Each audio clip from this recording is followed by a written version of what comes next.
असम के गवर्नर श्रीमान गुलाबचंद कटारिया जी, मुख्यमंत्री श्रीमान हेमंता बिस्वा शर्मा जी,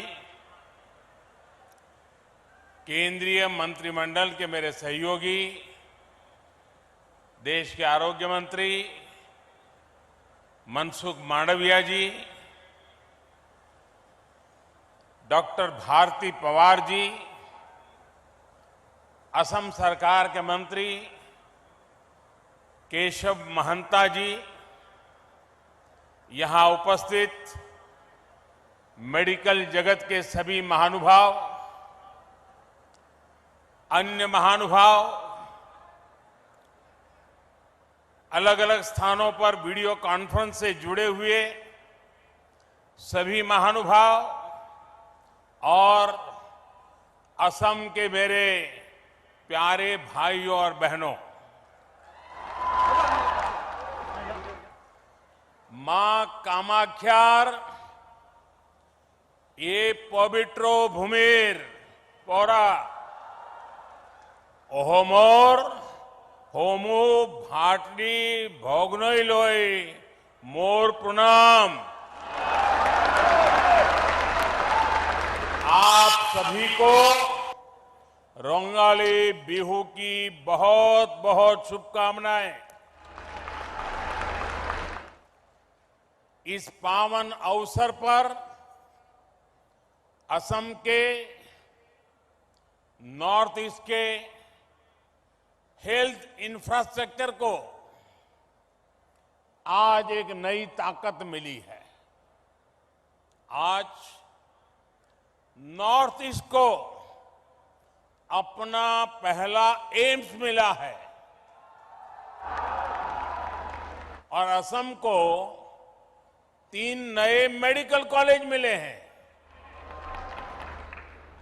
आईआईटी गुवाहाटी के साथ मिलकर आधुनिक रिसर्च के लिए 500 बेड वाले सुपर स्पेशलिटी अस्पताल का भी शिलान्यास हुआ है और असम के लाखों लाख साथियों तक आयुष्मान कार्ड पहुंचाने का काम मिशन मोड पे शुरू हुआ है। नए एम्स से असम के अलावा अरुणाचल प्रदेश, नागालैंड, मेघालय, मिजोरम और मणिपुर के साथियों को भी इसका बहुत लाभ मिलने वाला है। आरोग्य के इन सारे प्रोजेक्ट्स के लिए आप सभी को, नॉर्थ ईस्ट के सभी मेरे भाइयों बहनों को बहुत बहुत बधाई और बहुत बहुत शुभकामनाएं। भाइयों और बहनों, पिछले 9 वर्षों में नॉर्थ ईस्ट में कनेक्टिविटी से जुड़े इंफ्रास्ट्रक्चर को लेकर बहुत चर्चा हुई है। आज जो भी नॉर्थ ईस्ट आता है तो यहां के रोड, रेल, एयरपोर्ट से जुड़े कार्यों को देखकर प्रशंसा किए बिना रह नहीं सकता है। लेकिन नॉर्थ ईस्ट में एक और इंफ्रास्ट्रक्चर पर बहुत तेजी से काम हुआ है और वो है सोशल इंफ्रास्ट्रक्चर। यहां शिक्षा और स्वास्थ्य की सुविधाओं का जो विस्तार हुआ है वो वाकई दोस्तों अभूतपूर्व है। पिछले वर्ष जब मैं डिब्रूगढ़ आया था तो असम के अनेक जिलों में मुझे एक साथ कई अस्पतालों का शिलान्यास और उद्घाटन करने का अवसर मिला था। आज एम्स और 3 मेडिकल कॉलेज आपको सौंपने का मुझे सौभाग्य मिला है। बीते वर्षों में असम में डेंटल कॉलेजों की सुविधा का भी विस्तार हुआ है। इन सभी को नॉर्थ ईस्ट में लगातार बेहतर होती रेल रोड कनेक्टिविटी से भी मदद मिल रही है। विशेष रूप से गर्भावस्था के दौरान महिलाओं को जो समस्या आती थी वो अब दूर हुई है। इससे माता और बच्चे के जीवन पर संकट बहुत कम हुआ है। आजकल एक नई बीमारी देखने को मिल रही है। मैं देश में कहीं भी जाता हूं, उत्तर में, दक्षिण में, नॉर्थ ईस्ट में, पिछले 9 वर्षों में हुए विकास की चर्चा करता हूं तो कुछ लोगों को बहुत परेशानी हो जाती है। ये नई बीमारी है। वो शिकायत करते हैं कि दशकों तक उन्होंने भी देश पर राज किया है, उन्हें क्रेडिट क्यों नहीं मिलता।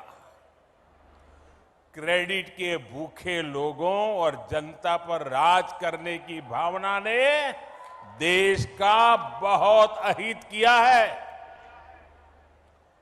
अरे जनता तो जनार्दन का रूप होती है, ईश्वर का रूप होती है। पहले वाले क्रेडिट के भूखे थे, इसलिए नॉर्थ ईस्ट उन्हें दूर लगता था।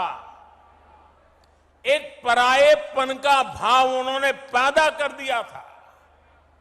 हम तो सेवा भाव से, आपके सेवक होने की भावना से, समर्पण भाव से आपकी सेवा करते रहते हैं। इसलिए नॉर्थ ईस्ट हमें दूर भी नहीं लगता और अपनेपन का भाव भी कभी भी कम नहीं होता है। मुझे खुशी है कि आज नॉर्थ ईस्ट में लोगों ने विकास की बागडोर आगे बढ़कर खुद संभाल ली है। वो नॉर्थ ईस्ट के विकास से भारत के विकास के मंत्र को लेकर आगे बढ़ रहे हैं। विकास के इस नए आंदोलन में केंद्र सरकार एक दोस्त बनकर, एक सेवक बनकर, एक साथी बनकर सभी राज्यों के साथ काम कर रही है। आज का ये आयोजन भी इसी का एक जीता जागता उदाहरण है। साथियों, दशकों तक हमारा पूर्वोत्तर कई और चुनौतियों से जूझता रहा है। जब किसी सेक्टर में परिवारवाद, क्षेत्रवाद, भ्रष्टाचार और अस्थिरता की राजनीति हावी होती है, तब विकास होना असंभव हो जाता है। और यही हमारे हेल्थ केयर सिस्टम के साथ हुआ। दिल्ली में जो एम्स है वो 50 के दशक में बना था।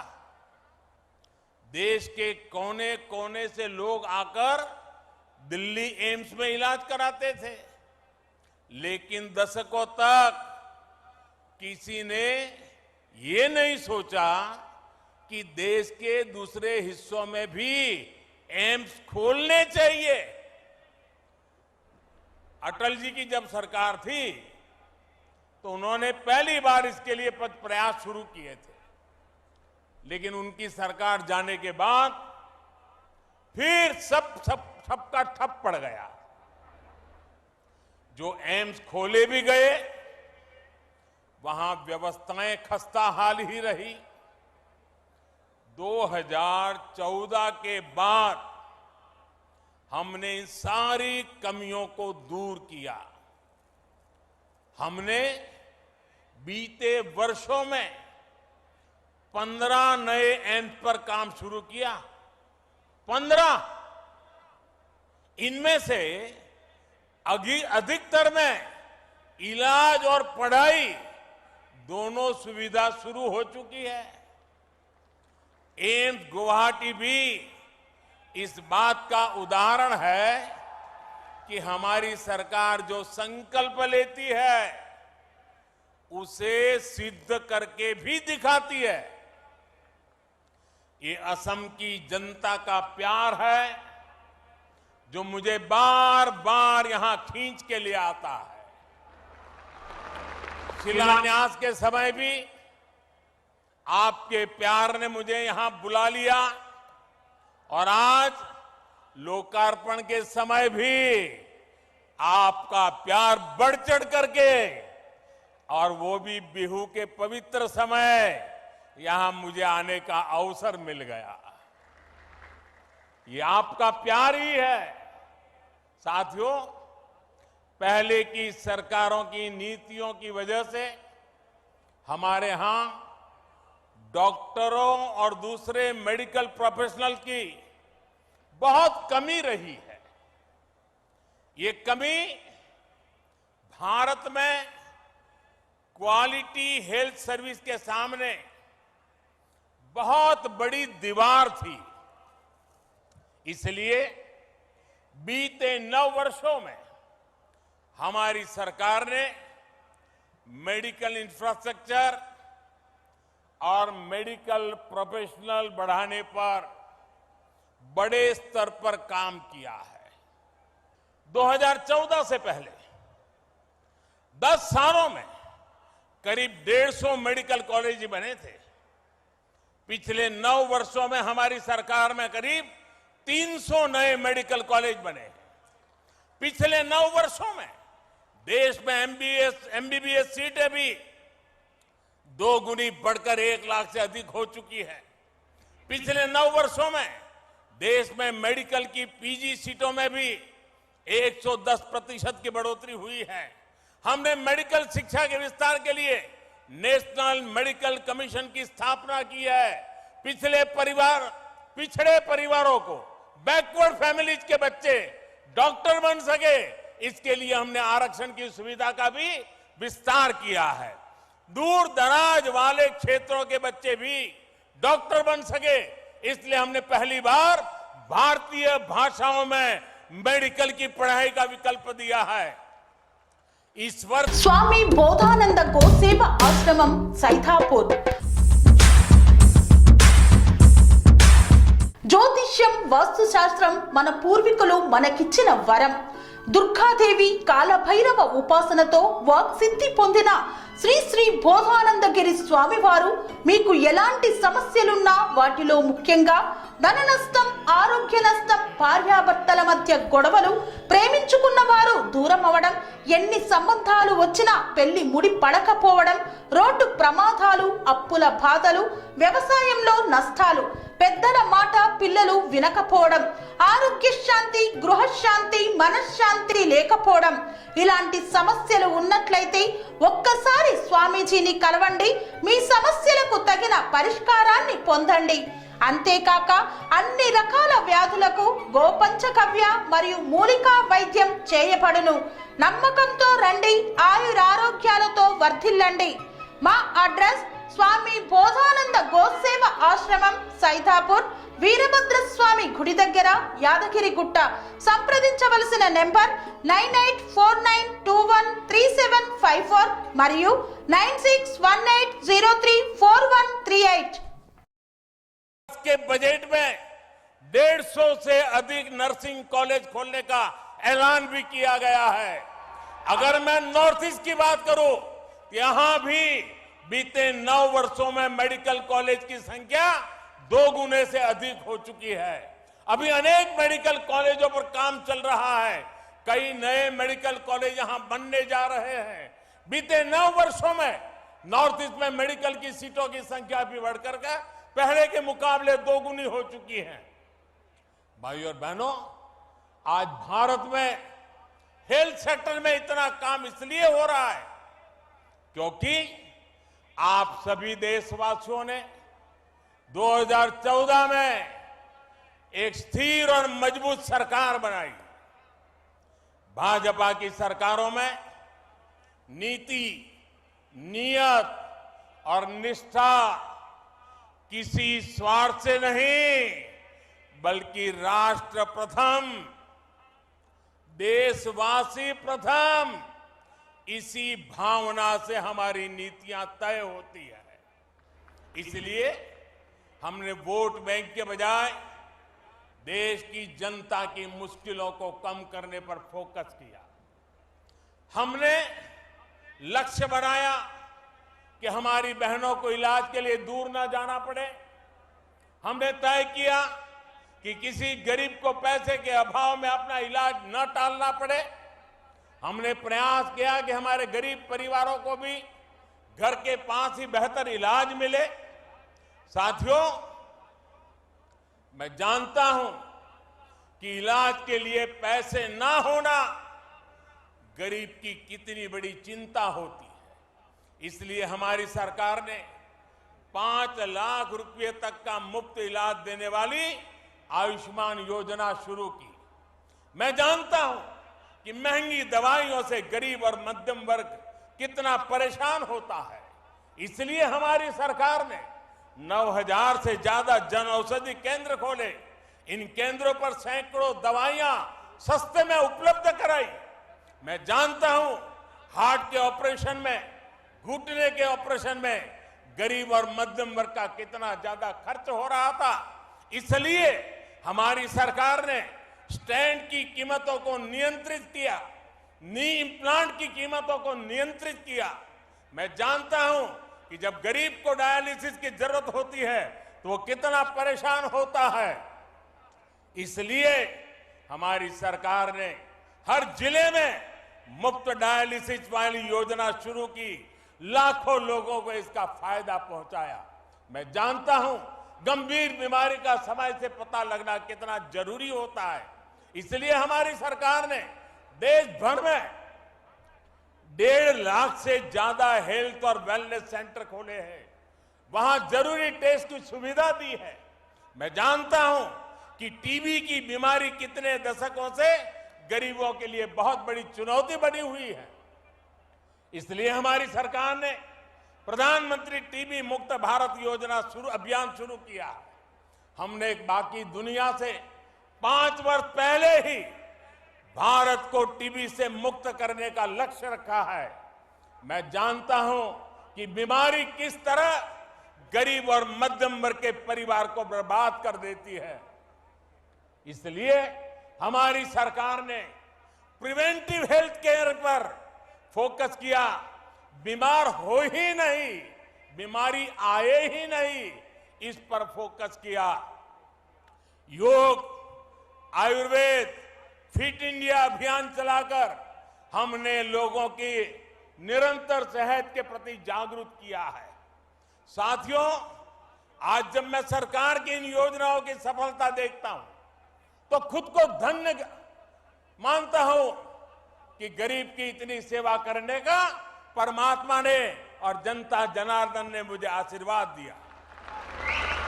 आयुष्मान भारत, प्रधानमंत्री जन आरोग्य योजना आज देश के करोड़ों गरीबों का बहुत बड़ा संबल बनी है। बीते वर्षों में आयुष्मान भारत योजना ने गरीबों के 80,000 करोड़ रुपए खर्च होने से बचाए हैं। जन औषधि केंद्रों की वजह से गरीब और मध्यम वर्ग के 20,000 करोड़ रुपए खर्च होने से बचे हैं। स्टेंट और नी इम्प्लांट की कीमत कम होने से गरीब और मध्यम वर्ग के हर साल 13,000 करोड़ रुपए बच रहे हैं। मुफ्त डायलिसिस की सुविधा से भी किडनी के गरीब मरीजों के 500 करोड़ रुपए से ज्यादा खर्च होने से बचे हैं। आज यहां असम के करीब 1 करोड़ से भी ज्यादा नागरिकों को आयुष्मान भारत कार्ड देने का अभियान भी शुरू हुआ है। इस अभियान से असम के लोगों को बहुत बड़ी मदद मिलने वाली है, उनके पैसे बचने वाले हैं। साथियों, मैं अक्सर देश के कोने कोने में हमारी सरकार की योजनाओं के लाभार्थियों से मुलाकात करता रहता हूं। इसमें बहुत बड़ी संख्या में हमारी माताएं, बहनें, हमारे देश की बेटियां, हमारी महिलाएं शामिल होती हैं। वो मुझे बताती है कि पहले इसकी सरकारों में और अब भाजपा सरकार के समय में स्वास्थ्य सुविधाओं में कितना बड़ा फर्क आया है। आप और हम ये जानते हैं कि जब स्वास्थ्य की बात होती है, इलाज की बात होती है, तो हमारे यहां महिलाएं अक्सर पीछे रह जाती हैं। हमारी माताओं बहनों को खुद को लगता है कि क्यों अपने इलाज पर घर का पैसा खर्च करवाएं, क्यों अपनी वजह से दूसरों को इतनी तकलीफ दें। संसाधनों की कमी की वजह से, आर्थिक तंगी की वजह से जिन हालातों में देश की करोड़ों महिलाएं रह रही थी, उसमें उनका स्वास्थ्य ही सबसे ज्यादा प्रभावित था। भाजपा के नेतृत्व वाली हमारी सरकार ने जो योजनाएं शुरू की, उसका बहुत बड़ा लाभ हमारी माताओं, बहनों को, महिलाओं की सेहत को हुआ है। स्वच्छ भारत अभियान के तहत बने करोड़ों शौचालय ने महिलाओं को बहुत सारी बीमारियों से बचाया है। उज्ज्वला योजना के तहत मिले गैस, उस गैस कनेक्शन से महिलाओं को जानलेवा धुएं से मुक्ति दिलाई है। जल जीवन मिशन के तहत हर घर जल आने से करोड़ों महिलाओं का पानी से होने वाली बीमारियों से बचाव हुआ है। मिशन इंद्रधनुष ने करोड़ों महिलाओं का मुफ्त टीकाकरण करके उन्हें गंभीर बीमारी से बचाया है। आयुष्मान भारत योजना ने महिलाओं को अस्पताल में 5 लाख रुपए तक के मुफ्त इलाज का भरोसा दिया है। प्रधानमंत्री मातृ वंदना योजना ने महिलाओं को गर्भावस्था के दौरान आर्थिक मदद दी है। राष्ट्रीय पोषण अभियान ने महिलाओं को पौष्टिक भोजन मुहैया कराने में मदद की है। जब सरकार संवेदनशील होती है, जब गरीब के प्रति सेवा की भावना होती है, तो ऐसे ही काम किया जाता है। साथियों, हमारी सरकार भारत के हेल्थ सेक्टर का 21वीं सदी की आवश्यकता के मुताबिक आधुनिकीकरण भी कर रही है। आज Ayushman Bharat digital health mission से देशवासियों को डिजिटल हेल्थ आईडी दी जा रही है। देश भर के अस्पतालों, हेल्थ प्रोफेशनल्स को एक प्लेटफॉर्म पर लाया जा रहा है। इससे एक क्लिक पर ही देश के नागरिक का पूरा हेल्थ रिकॉर्ड उपलब्ध हो जाएगा। इससे अस्पतालों में इलाज की सुविधा बढ़ेगी, सही डॉक्टर तक पहुंचना सरल होगा। मुझे खुशी है कि इस योजना के तहत अभी तक लगभग 38 करोड़ डिजिटल आईडी बनाई जा चुकी है। इसमें 2 लाख से अधिक हेल्थ फैसिलिटी और 1.5 लाख से अधिक हेल्थ प्रोफेशनल वेरीफाई हो चुके हैं। आज ई संजीवनी भी घर बैठे बैठे उपचार का पसंदीदा माध्यम बनती जा रही है। हम सुविधा का लाभ देश भर के 10 करोड़ साथी ले चुके हैं। इससे समय और पैसा दोनों की बचत सुनिश्चित हो रही है। भाइयों और बहनों, भारत के हेल्थ केयर सिस्टम में परिवर्तन का सबसे बड़ा आधार है सबका प्रयास। कोरोना के संकट काल में भी हमने सबका प्रयास की ताकत देखी है। दुनिया के सबसे बड़े, सबसे तेज, सबसे प्रभावी कोविड टीकाकरण अभियान की प्रशंसा आज दुनिया कर रही है। हमने मेड इन इंडिया वैक्सीन बनाई, उन्हें बहुत कम समय के भीतर दूर दूर तक पहुंचाया। इसमें आशा वर्कर, आंगनवाड़ी कार्यकर्ता, प्राइमरी हेल्थ केयर वर्कर से लेकर फार्मास्यूटिकल सेक्टर तक के सारे साथी ने शानदार काम किया है। इतना बड़ा महायज्ञ तभी सफल होता है जब सबका प्रयास हो और सबका विश्वास हो। सबका प्रयास की भावना के साथ हमें आगे बढ़ना है। आइए सबका प्रयास से स्वस्थ भारत, समृद्ध भारत के मिशन को हम पूरी निष्ठा से आगे बढ़ाएं। एक बार फिर एम्स और मेडिकल कॉलेज के लिए असम के लोगों को मैं फिर एक बार बहुत बहुत बधाई देता हूं। और आपने जो प्यार दिखाया, इतनी बड़ी तादाद में आशीर्वाद देने आए, आपको प्रणाम करते हुए, आपका धन्यवाद करते हुए मेरी वाणी को विराम देता हूं। అమ్మ ఆదర్శం, ఆరోగ్యానికి Shri Sai homeo stores and clinic. అనుభవం, అర్హత, అంకిత భావం కల డాక్టర్లచే చికిత్స. అన్ని రకాల ఆరోగ్య సమస్యలకు నమ్మకమైన ఎంపిక Shri Sai homeo stores and clinic. Diabetes, కీళ్ల నొప్పులు, సయాటికా, వెన్నుముక సమస్యలు, థైరాయిడ్, నిద్రలేమి, మానసిక సమస్యలు, ఋతు సమస్యలు, అన్ని రకాల దీర్ఘకాలిక వ్యాధులకు ప్రత్యేక హోమియో వైద్యం. అందరికీ అందుబాటులో అంతర్జాతీయ హోమియో వైద్యం Shri Sai homeo stores and clinic. మీ ఆరోగ్య సమస్య ఏదైనా ఇప్పుడు పరిష్కారం సాధ్యం. సైడ్ ఎఫెక్ట్ లేని వైద్యంతో సంపూర్ణ ఆరోగ్యం కొరకు సంప్రదించండి Shri Sai homeo clinic and stores, Bhavani Nagar, Ambedkar Nagar road, old Alwal, Secunderabad. సంప్రదించాల్సిన ఫోన్ నంబర్స్ 9000751751 మరియు 9000422525.